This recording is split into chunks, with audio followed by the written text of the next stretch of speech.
தமிழில் முதல் பக்தி சேனல் சாய் டிவி.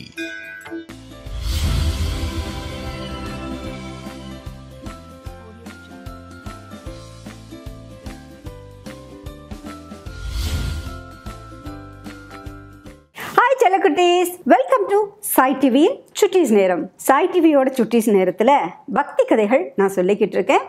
குட்டீஸ், நீங்கள் எல்லோரும் ரொம்ப ஆர்வத்தோட சந்தோஷமாக கேட்டு நான் எப்படியெல்லாம் கதை சொல்கிறேனோ அதே மாதிரி கதைகளை நீங்களும் உள்வாங்கிக்கிறீங்க.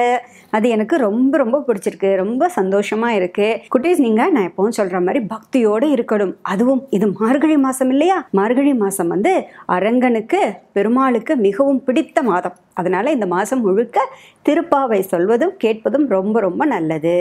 சரி, அதே மாதிரி நாங்கள் திருவம்பாவையும் சொல்லலாமா அப்படின்னு தானே கேட்குறீங்க? கண்டிப்பாக சொல்லலாம். திருவம்பாவை சொல்லதும் கேட்பதும் ரொம்ப ரொம்ப நல்லது. பக்கத்தில் இருக்கக்கூடிய கோவிலுக்கு அதிகாலை வேளையில், அதாவது சூரிய உதயத்திற்கு முன்னாடி குளிச்சுட்டு கண்டிப்பாக போய் சுவாமி தரிசனம் பண்ணினோன்னாக்க நமக்கு இந்த வருஷத்தில் வரக்கூடிய மற்ற பிரச்சனைகள் எல்லாமே சரியாக போயிடும். அப்போது நம்ம எக்ஸாம்ஸ் எல்லாம் ஃபுல் மார்க்ஸ் வாங்கணும், அப்பா அம்மா கிட்ட நல்ல பேர் வாங்கணும், நமக்கு எந்த கஷ்டமும் வரக்கூடாது, பிரச்சனையும் வரக்கூடாதுன்னாக்க நமக்கு காடோட ஹெல்ப் தேவை தானே.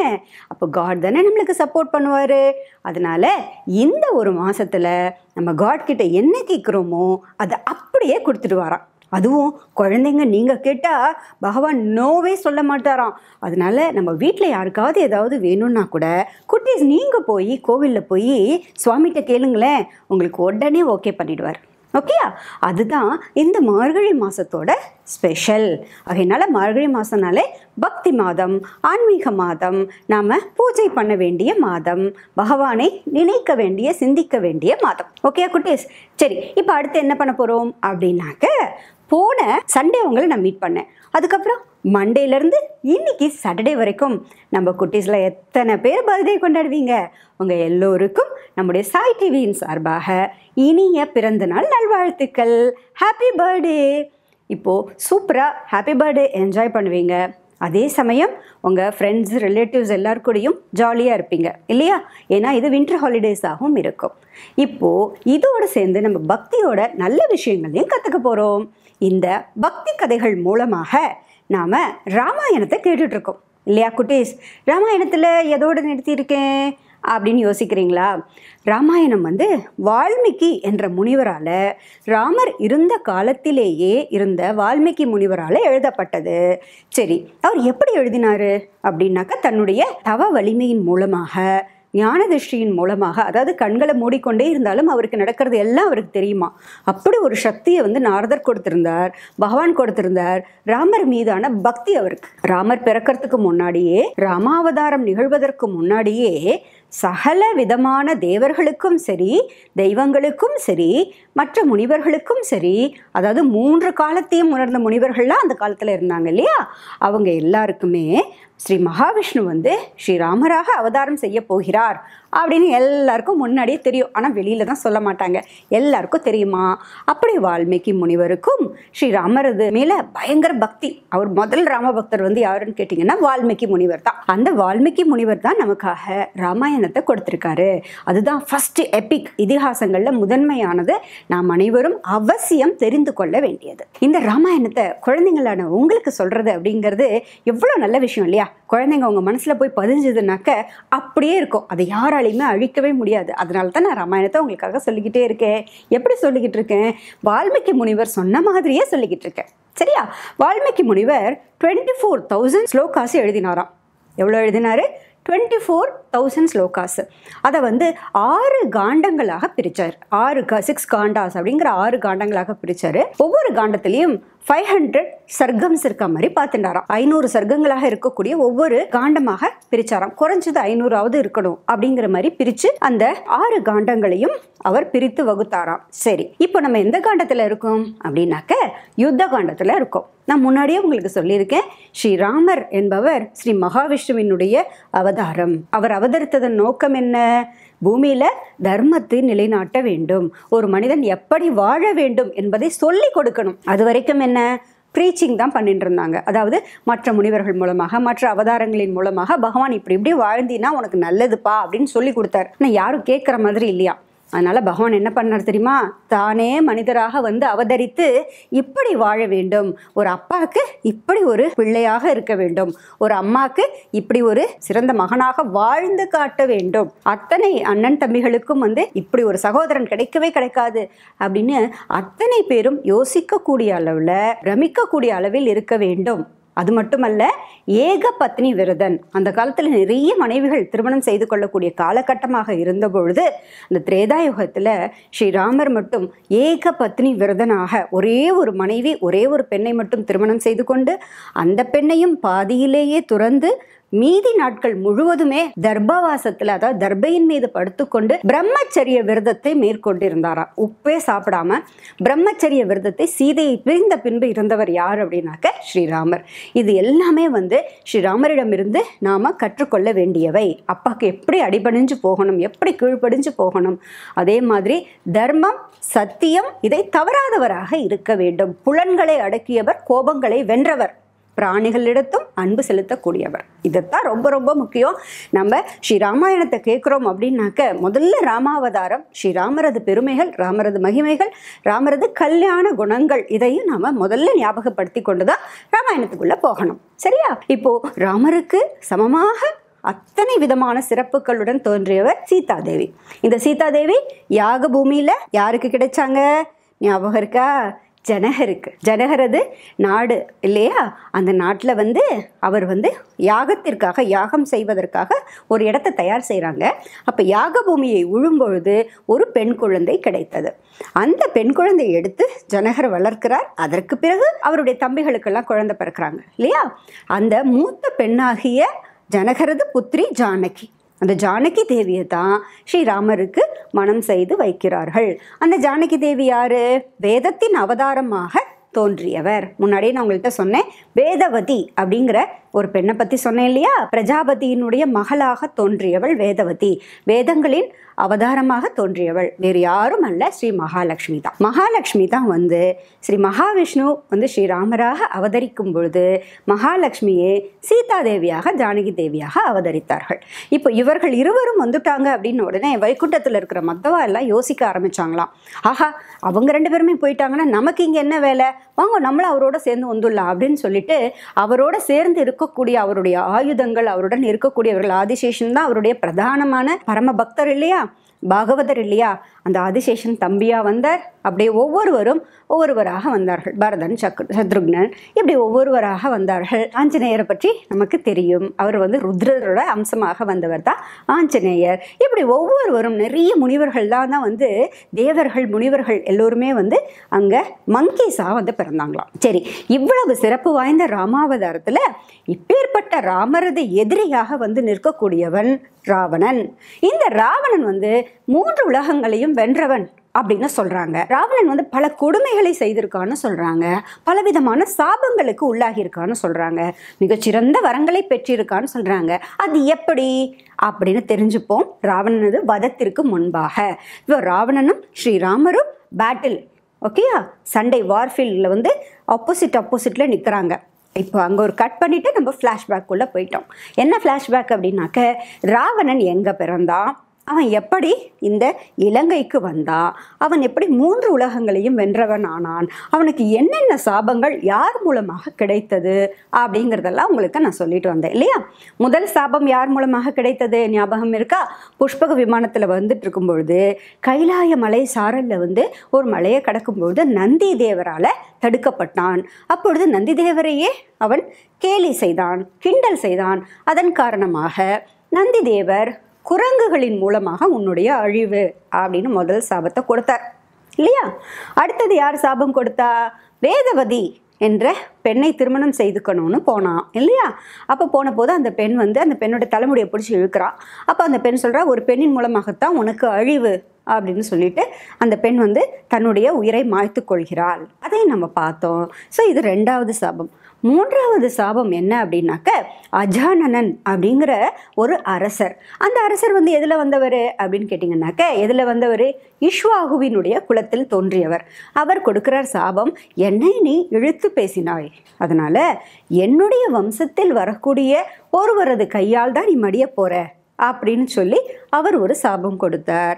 அடுத்ததாக யார் சாபம் கொடுத்தாங்க? நல்ல ஞாபகம் இருக்கா? நிறைய பெண்கள் சேர்ந்து சாபம் கொடுத்தாங்க. இத்தனை பேராகிய இத்தனை பெண்களை நீ வந்து ஒவ்வொரு லோகத்திலிருந்தும் நீ கொண்டு வந்து இத்தனை அட்டகாசம் செய்யற, எங்களுடைய உறவினர்கள் அத்தனை பேரையும் நீ கொன்று விட்டாய், அதனால ஒரு பெண்ணின் மூலமாகத்தான் உன்னுடைய அழிவு அப்படின்னு சொல்லி எல்லோருமாக சேர்ந்து சாபம் கொடுத்தாங்க.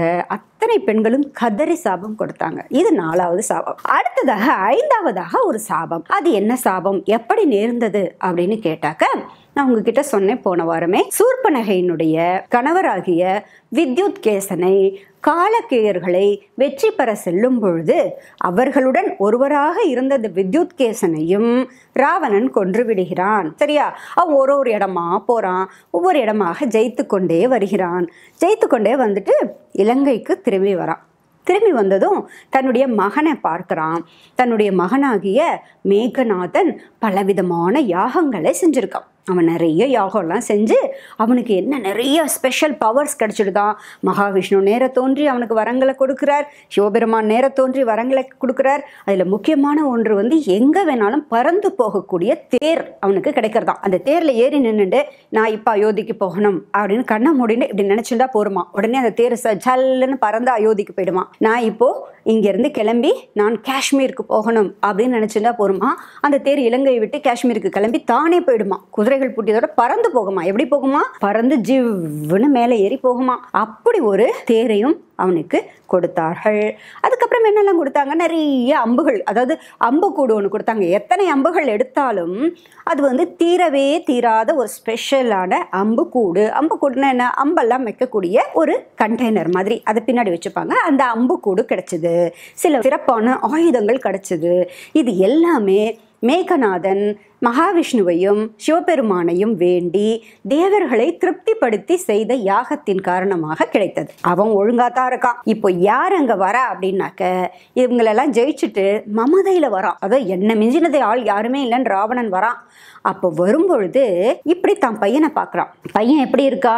ஜடாமுடி, தலையில பெரிய ஜடாமுடி, தாடி, காவி உடை உடுத்தி கொண்டு இருக்கக்கூடிய மகன் மேகநாதனை பார்க்கிறானா ராவணன். பார்த்துட்டு சொல்றான், நீ இப்படி உட்கார்ந்துட்டு இருக்க, உன்னை இந்த நிலைமையில பாக்குறதுக்கு நான் இவ்வளோ இடத்தையும் வெற்றி பெற்று கொண்டு வருகிறேன் அப்படின்னு கேட்குறான். உடனே அங்க இருக்கக்கூடிய புரோகிதர்கள்லாம் சொல்றாங்க, உங்க மகன் வந்து எவ்வளோ பெரிய வேலை செஞ்சிருக்கான் தெரியுமா, பலவிதமான யாகங்களை செஞ்சிருக்கான், அத்தனை யாகங்களையும் செய்து அவன் வந்து அவ்வளோ பவர்ஸ் அவனுக்கு கிடைச்சிருக்கு அப்படின்னு சொன்ன உடனே இப்போ கோபம் வருதா ராவணனுக்கு.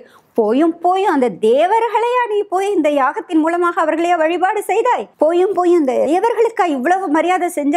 எல்லாத்தையும் தூக்கி போட்டு முதல்ல கிளம்பி வா என் கூட அப்படின்னு கூட்டிக் கொண்டு அரண்மனைக்குள்ள வந்துடுறான்.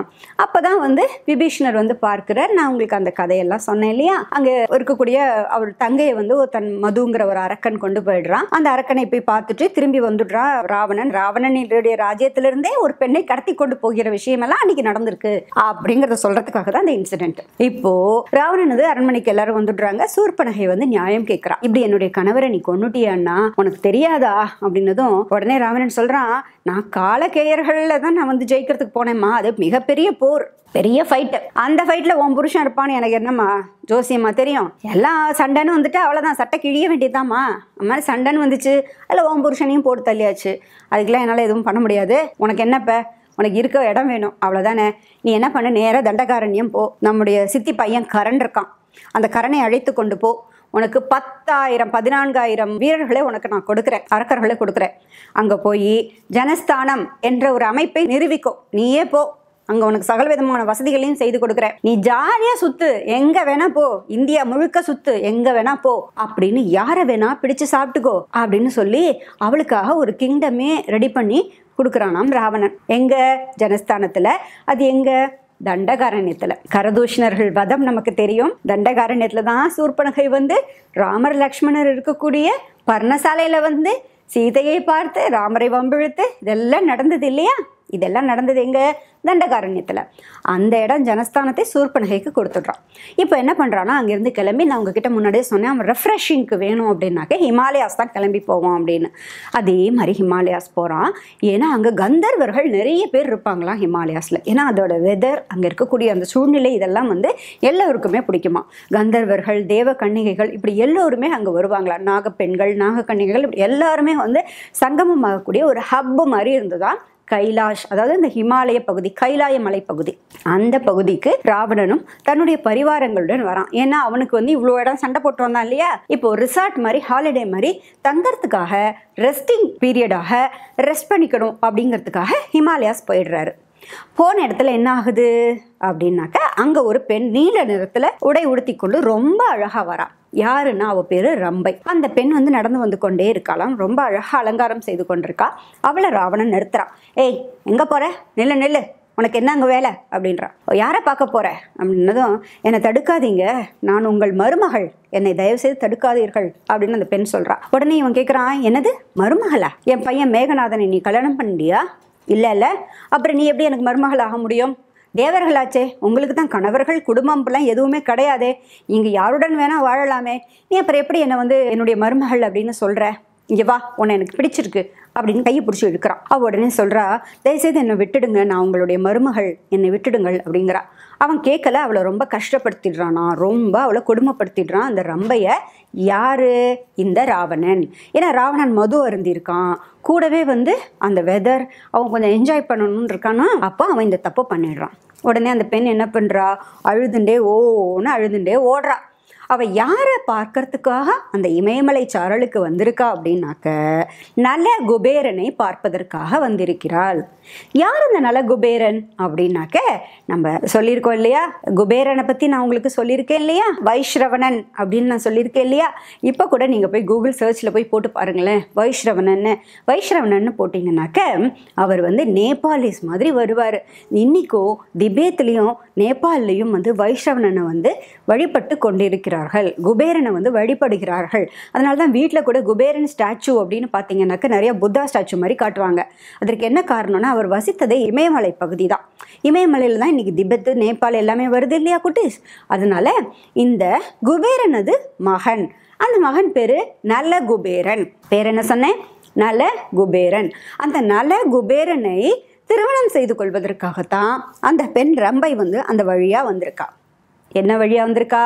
ராவணன் இருந்த பகுதியின் வழியாக அந்த ரம்பை நடந்து வந்திருக்கா. அப்போ அவள் நலகுபேரனை திருமணம் செய்து கொள்ள போகிறாள். அதற்காக வந்தவளை தான் ராவணன் கையை பிடிச்சி இழுத்து அவளை கஷ்டப்படுத்திடுறான். அப்போ அந்த பெண் அழுது கொண்டே ஓடி போய் அந்த நலகுபேரன் முன்னாடி காலில் விழுந்து அழறாளாம். ஐயோ, எனக்கு இப்படி ஒரு கஷ்டத்தை அந்த ராவணன் கொடுத்துட்டான், நான் என்ன பண்ணுவேன், என்னை பாருங்களேன், என்னை இவ்வளவு கஷ்டப்படுத்திட்டானே அவன் அப்படின்னு சொல்லி அந்த பெண் அழும்பொழுது நலகுபேரனுக்கு ரொம்ப கோபம் வந்துடுறதான். கோபம் வந்து உடனே எழுந்துக்கிறான் வேகமா. யார் அந்த நலகுபேரன்னா, குபேரனோட பையன் தானே. குபேரன்கிறது யாரு? ராவணனுக்கு அண்ணா. அப்படி பார்த்தா சித்தப்பா முறை தானே வரணும். ராவணன் யாரு? நலகுபேரனுக்கு சித்தப்பா தானே. ஆனா அவன் அந்த சித்தப்பா சிறிய தந்தை என்ற அந்த பொறுப்பை உணரவே இல்லை ராவணன், இல்லையா? ராவணனுக்கு தெரியவும் தெரியாது. ராவணனுக்கு திமிர், அகங்காரம், ஆணவம் எல்லாமே அதிகமாக இருப்பதனால செய்த தவறு. இப்போ நலகுபேரன் கையில ஜலத்தை இப்படி எடுத்துக்கிறானா. நிறைய அவனும் வந்து நிறைய சக்திகள் கொண்டவர். கையில் அப்படி ஜலத்தை எடுத்துக்கொண்டு என்ன பண்றாராம், இப்படியே கையை வச்சுட்டு ராவணனை பார்த்து சபிக்கிறானாம். என்ன சபிக்கிறான்னாக்க, எப்பொழுது விருப்பமில்லாத ஒரு பெண்ணை நீ தொடுகிறாயோ உன்னுடைய தலை வந்து சுக்கு சுக்காக உடையக்கூடியது. அது 7 சுக்குகளாக 7 பிரிவுகளாக உடைஞ்சிடும் உன்னோட தலை. 7 பிரிவுகளாக உன்னுடைய தலை வந்து சுக்கு சுக்காக உடைஞ்சு போயிடும் அப்படின்னு சொல்லி ஒரு சாபத்தை கொடுத்துட்றான். கையில் ஜலத்தை வச்சுட்டு அவ்வளோ கோபம், அந்த கோபத்தினால கொடுத்துட்றான். ஒரு விருப்பம் இல்லாத பெண்ணை தொட்டினா உனக்கு உடனே பனிஷ்மெண்ட், உன் தலையே உன் உடம்புல இருக்காது அப்படின்றதாக அந்த சாபம். இதுதான் இறுதியாக ராவணன் பெற்ற சாபம். இந்த காரணத்தினால இந்த சம்பவத்திற்கு பிறகு ராவணன் தன்னிடம் வர விருப்பமில்லாத பெண்களை தொடுவது இல்லை. அதனால தான் சீதாதேவியை அசோகவனத்திலேயே காலக்கெடு கொடுத்து விட்டு வச்சிருந்தான். 10 மாதம் டைம் கொடுத்தான் இல்லையா, உனக்கு 10 மாதம் டைம் கொடுக்குறேன், அதுக்குள்ள நீயாக மனம் மாறி என்னை ஏற்றுக்கொள்ள வேண்டும் அப்படின்னு சொன்னான் இல்லையா. சீதாதேவி தான் மதிக்கவே இல்லையே. ஒரு புல்லாகத்தானே மதித்து பேசுறாங்க, ஒரு புல்லை தானே நடுப்புற வச்சுன்னு பேசுறாங்க. உன்னெல்லாம் நான் மதிக்கவே இல்லை, நீலாம் மனுஷ பிறவியே கிடையாது, நீலாம் வந்து அரக்கனிலும் உன்னெல்லாம் வந்து ஒரு பிறவியாகவே நான் ஏற்றுக்கொள்ளவில்லை, உன் அந்த புல்லுக்கு நிகராக நினைக்கிறேன் அப்படின்னு சொல்லிட்டு என்னுடைய கணவரை பற்றி பேசுவதற்கு கூட உனக்கு அருகதை இல்லை அப்படின்னு சொல்றாங்க. அப்பவும் என்ன சொல்றாங்க, இப்பவும் ஒன்றும் மோசம் இல்லை, நீ என் கணவரோட தஞ்சம் அடைஞ்சிருந்தா பல தடவை சொன்னாங்க, அவன் கேட்கவே இல்லையே. அப்படி அவனுடைய மந்திரிகள் அவனுக்கு ஆலோசனை சொல்றாங்க, நீங்க தாராளமா, அவங்க என்ன சொல்றது, நீங்க மாட்டுக்கு போய் கல்யாணம் பண்ணுங்க, தாலி கட்டி கல்யாணம் பண்ணி கொண்டு வந்து அரசியல் அரசியாக்கினா அப்புறம் மாட்டேன்னா சொல்ல போறா அப்படின்னு சொல்லும்பொழுது, பலவந்தப்படுத்துங்கள்னு சொல்லும்பொழுது ராவணன் தன்னுடைய அமைச்சர்களிடத்தில் சொல்கிறான். என்ன சொல்கிறான்? இல்லைப்பா, எனக்கு ஒரு சாபம் இருக்குப்பா, அதனால் என்னால் அப்படியெல்லாம் வலுக்கட்டாயமாக பண்ண முடியாதுப்பா, பண்ணினேன்னா என்னோட தலையே இந்த உடம்புல இருக்காதுப்பா அப்படின்னு ராவணன் தன்னுடைய அமைச்சர்கள்ட்ட சொல்கிறான். இதை நான் உங்களுக்கு முன்னாடியே சொல்லியிருந்தேன். ஓகே குட்டீஸ், இப்போது இந்த சாபத்தை பற்றியும் நாம் தெரிந்து கொண்டோம். இத்தனை சாபங்களும் பெற்று விடுகிறான் ராவணன். அவனுக்கு உடனே ஷாக் ஆகிடுது. ஆஹா, நம்ம தப்பு பண்ணிட்டோமே அப்படின்னு சொல்லிட்டு இலங்கைக்கு திரும்பி வந்துடுறான். திரும்பி வந்த உடனே இப்போ அடுத்தது என்ன செய்யணும் அப்படின்னாக்க, தேவர்களுடன் போர் புரியணும். இந்திரன் பாக்கி இருக்கான். இந்திரனை மட்டும் நம்ம விட்டு வைக்கிறதாவது, இந்திரனை விடக்கூடாதே அப்படிங்கிற எண்ணம் ராவணனுக்கு வருது. அதுக்காக என்ன பண்ணுறான்னா, முதல்ல தன்னுடைய அமைச்சர்கள் படைகளை அனுப்புகிறான். எங்கே? தேவலோகத்துக்கு, இந்திரன் இருக்கக்கூடிய அமராவதி பட்டினத்திற்கு. அமராவதி பட்டினம் அப்படிங்கிறது இந்திரனுடைய தலைநகரம், தேவர்களுடைய தலைநகரம் தேவலோகத்தில் இருக்கா. அந்த அமராவதிக்கு இந்த அரக்கனது அமைச்சர்கள், பல அரக்கர்கள், பிரகஸ்தன் தலைமையிலான அரக்கர்கள் படையெடுத்து போகிறாங்க. அப்போது தேவர்களுக்கு எதிரிகள் இருப்பாங்க இல்லையா? தேவர்களுக்கான எதிரிகள் தைத்திரியர்கள் அப்படின்னு சொல்லுவாங்க. அவங்க யாருன்னா அதித்தியினுடைய பிள்ளைகள், அவர்கள் தான் தைத்திரியர்கள் அப்படின்னு சொல்லுவாங்க. இப்போ அதாவது இப்போ நம்மளுடைய ஃபோர் ஃபாதர்ஸ் எல்லாம் இருக்காங்கன்னு வச்சுக்கோங்களேன். இப்போ நம்ம தாத்தாலாம் இருப்பாங்க இல்லையா? அவங்க மூலமாக நம்முடைய குலம் வந்திருக்கும். நீங்கள் கேளுங்களேன் அப்பா அம்மா கிட்ட, நம்முடைய குலம் என்னன்னு கேளுங்க, அப்பா அம்மா சொல்லுவாங்க. அப்படி நம்முடைய ஃபோர் ஃபாதர்ஸ் யாராவது ஒருத்தங்க இருப்பாங்க, அவங்க மூலமாகத்தான் நாம் எல்லாம் அப்படியே வழி வழியாக வந்திருப்போம். அதே மாதிரி அதித்தி என்பவளது பிள்ளைகளாக வந்தவர்கள் தைத்திரியர்கள் அப்படின்னு சொல்லுவாங்க. அரக்கர் குலம் எப்படியோ, ராட்சசர்கள் எப்படி இருக்காங்களோ அதே மாதிரி தைத்திரியர்கள் அப்படின்னு ஒரு குலம் உண்டு, ஒரு பிரிவினர் உண்டு. அந்த தைத்திரியர்களுக்கும் தேவர்களுக்கும் ஆகாதான். ஏன்னா இந்த தேவர்கள் திதியினுடைய பிள்ளைகள், திதியினுடைய வழியில் வந்தவர்கள் தான் தேவர்கள். இந்த தேவர்களுக்கும் தைத்திரியர்களுக்கும் ஆகவே ஆகாது, எப்போ பாரு ஃபைட்டு தான். அதனால இப்போ ராவணனுடன் சேர்ந்து காத்து கொண்டிருக்காங்க அவங்களும். ஸோ எனிமிக்கு எனிமி நண்பன் அப்படிங்கிற மாதிரி இந்த தைத்திரியர்களும் ராட்சசர்களுடன் சேர்ந்து சண்டைக்கு போகிறாங்க. எங்கே போகிறாங்க? அமராவதி பட்டணத்துக்கு போகிறாங்களா, தேவலோகத்துக்கு போகிறாங்க, இந்திரனை ஜெயிக்கணும் அப்படிங்கிறதுக்காக. உடனே தேவர்கள்லாம் என்ன பண்ணுவாங்க? குடுகுடுன்னு ஓடுறாங்க. எங்கே ஓடுறாங்க? விஷ்ணு லோகத்துக்கு போகிறாங்களாம். போயிட்டு மகாவிஷ்ணு கிட்ட போய் சரணாகதி அப்படின்னு சொல்கிறாங்க. சுவாமி, தாங்கள் தான் ரட்சிக்க வேண்டும். எப்போதெல்லாம் எங்களுக்கு கஷ்டம் வர்றதோ, எப்பெல்லாம் எங்களுக்கு துன்பம் வருகிறதோ அப்போதெல்லாம் தாங்கள் தானே எங்களை ரட்சிக்கிறீர்கள், தாங்கள் தான் எங்களை ரட்சிக்க வேண்டும் அப்படின்னு ஓடி போய் நிற்கிறாங்க. அப்போ உடனே மகாவிஷ்ணு என்ன தெரியுமா சொல்கிறார்? ஐ ஆம் ஸோ சாரி, நான் இப்போ எதுவுமே செய்ய முடியாது அப்படிங்கிறார். என்ன சொல்கிறாருனாக்க, உங்களால், தேவர்களால் கொல்ல முடியாது, எந்த தெய்வத்தினாலும், தேவர்களாலும், நாகர்களாலும், யக்ஷர்களாலும் கொல்ல முடியாது அப்படிங்கிற வரத்தை ராவணன் பெற்றிருக்கிறான். மனிதனால் மட்டும்தான் அவனை கொல்ல முடியும், வேற யாராலையும் அவனை கொல்ல முடியாது. அப்படி ஒரு வரம் ராவணனுக்கு கொடுக்கப்பட்டிருக்கிறது பிரம்மதேவரால். நோ யூஸ், என்கிட்ட வராதிங்க, நான் எதுவும் செய்ய முடியாது. பின்னாளில் நானே மனிதனாக அவதரிக்கும் பொழுது அவசியம் ராவணன் கொல்லப்படுவான், அவனது அரக்க குலமே அழியும். தற்போது தாங்கள் சென்று போரிடுங்கள், வேறு வழியே இல்லை அப்படின்னு சொல்லிடுறாரா Mahavishnu. No other way, you have to go and fight அப்படின்னு சொல்லிடுறாரு. தேவர்களுக்கு என்ன பண்ணுறதுன்னு தெரில, இந்திரனுக்கும் என்ன பண்ணுறதுன்னு தெரில. ஸோ நினச்சி போன இடத்துலேருந்து ஹெல்ப்பே வரல. சரிடா, வேறு வழியே இல்லை, வாங்கடா ஃபேஸ் பண்ணுவோம் அப்படின்னு இந்திரன் வந்துடுறாராம். வந்த இந்திரன் மிகப்பெரிய தேவர்கள் படை, அந்த படையோட போய் இந்த அரக்கர் படைகளோட சண்டை போடுறாங்க. மிகப்பெரிய ஃபைட் நடக்குதான். ராவணன் எதில் போகிறான்? புஷ்பக விமானத்தில் போகிறான்.